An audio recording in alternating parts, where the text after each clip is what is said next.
I can certainly testify to how giving has been a means of grace in my life. When I was a senior in college, the credit card offers began to roll in.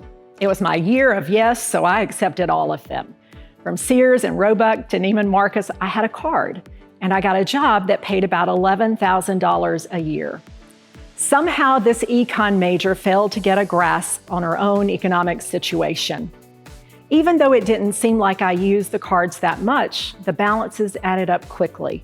I could barely afford the minimum payments each month, and the outstanding balances just grew bigger.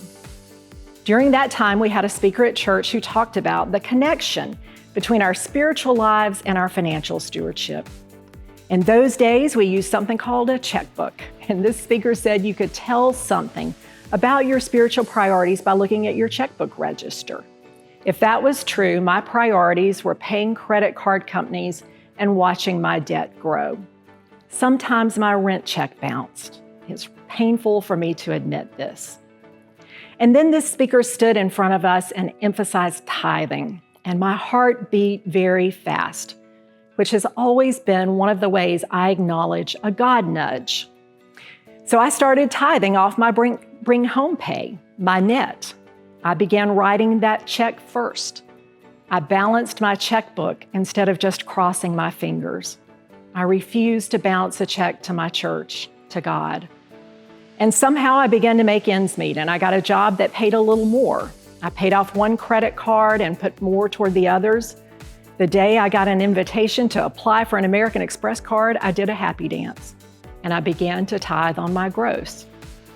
Now, please hear me. I don't think God rewards our generosity by making us rich, but I do think God has called us to be generous. And how we handle our finances is a matter of character. Character matters very much to God. I think a big part of my story is that I got organized. It was a practical matter. And that's one of the things about being a Methodist. We know that practical things, habits even, can be a gateway to grace. It is a wonderful mystery. There is an unexpected side of generosity too. There is great joy in giving.